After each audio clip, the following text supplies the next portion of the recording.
కొన్ని సమస్యలు చెప్పారు మీరంతా. వ్యాపారస్తులకు హామీ ఇస్తున్నా, ప్రజలకు హామీ ఇస్తున్నా, మీ ఆస్తులకు మీ వ్యాపారాలకి రక్షణ ఇచ్చే బాధ్యత నాది. దుర్మార్గుణ్ణి ఓడించడానికి చెయ్యి కలపదాం. సిద్ధమా మీరు? కుందు పెన్నా వరకు వరద కాలువ, రాజోలి ఆనకట్ట, వీటి మీద శ్రద్ధ పెడతా. మురుగునీరు డ్రైనేజ్ వ్యవస్థకు రూపకల్పన చేసి పరిష్కారం చేస్తాం. 350 పడకల ఆసుపత్రి, డాక్టర్లు కూడా లేరు. దీన్ని డెవలప్ చేసి ఒక మెడికల్ కాలేజ్ పెట్టి ప్రొద్దుటూరు ఒక మంచి టౌన్. ఇది ఎప్పుడూ వ్యాపారాలు బ్రహ్మాండంగా జరిగాయి.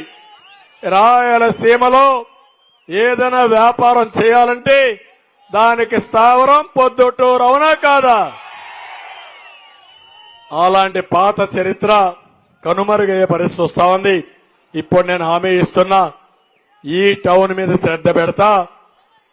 2 సార్లు 3 సార్లు మీరు గెలిపించలేదు, ఈసారి గెలిపించుకోండి. నేను శ్రద్ధ పెడతా. అపరల్ ఫ్యాక్టరీ ఒకటి తీసుకొస్తా, స్టీల్ ఫ్యాక్టరీ కూడా కంప్లీట్ చేస్తాం. ఇవన్నీ అయితే ప్రొద్దుటూరు దశే మారిపోతుంది, దిశ తిరుగుతుంది. అందుకే నేను మిమ్మల్ని అందరినీ ఐవీఆర్ఎస్గా జ్ఞాపకం ఉందా? ఎవరు మీకు ఎమ్మెల్యే అభ్యర్థిని అడిగానా లేదా? అడిగినప్పుడు హైయెస్ట్ వచ్చిన వ్యక్తి వరదరాజుల రెడ్డి. నా మీద ఏమీ ఒత్తిడి లేదు. ఆయన ప్రజల్లో ఉన్నాడు కాబట్టి నేనే ఎత్తుక్కుంటా దండేశా. అది కూడా మీరందరూ చెప్పినాక దండేశా. ఇది మీ అభిష్టం, అవునా కాదా? అదే సమయంలో ప్రవీణ్ రెడ్డి ఉన్నాడు, చాలా కష్టపడ్డాడు, 2 సార్లు జైలుకు పోయి వచ్చాడు. ప్రవీణ్ రెడ్డిని ఆదుకునే బాధ్యత నాది.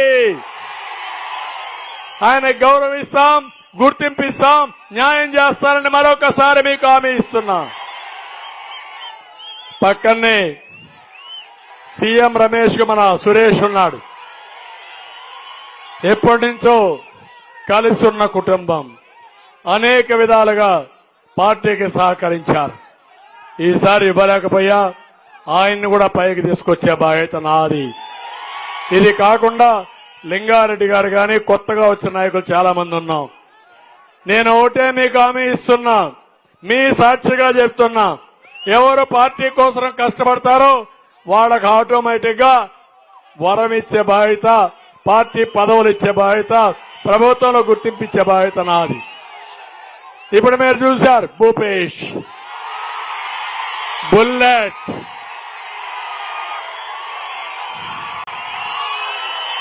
బుల్లెట్ లాంటి కుర్రాడు భూపేష్.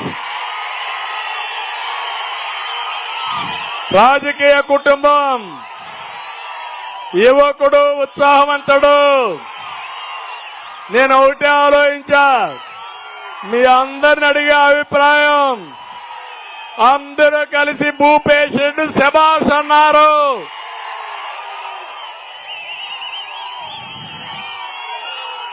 ఐదేళ్లుగా కష్టపడ్డాడు, 4 ఏళ్లుగా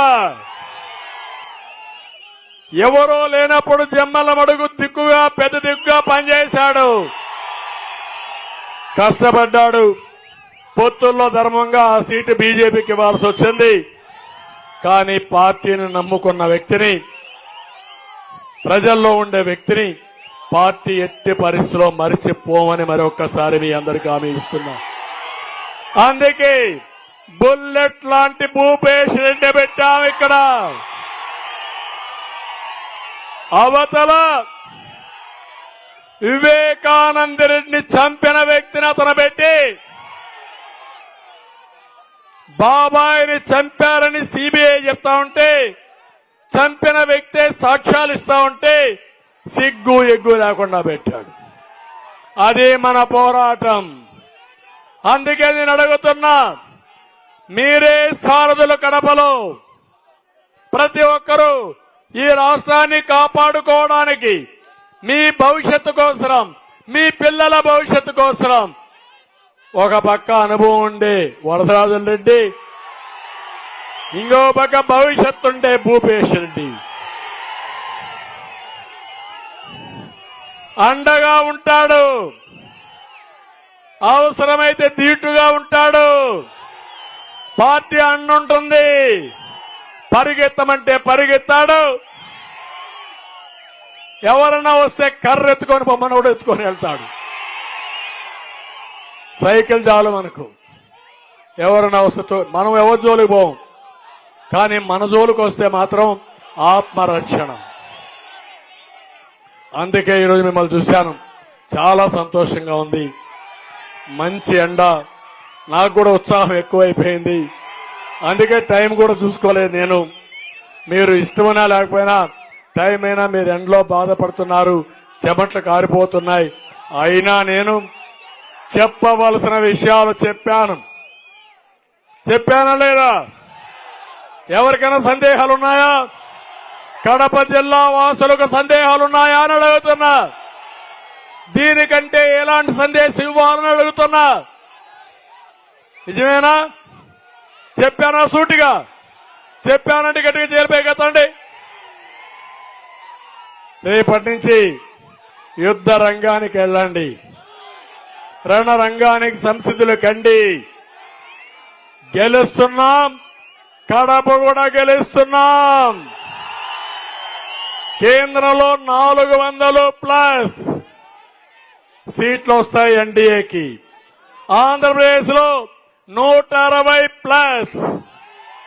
ఇప్పుడు మీ ఉత్సాహం చూస్తా ఉంటే 24 అనుకున్న పార్లమెంట్లు ఇప్పుడు 25కు 25.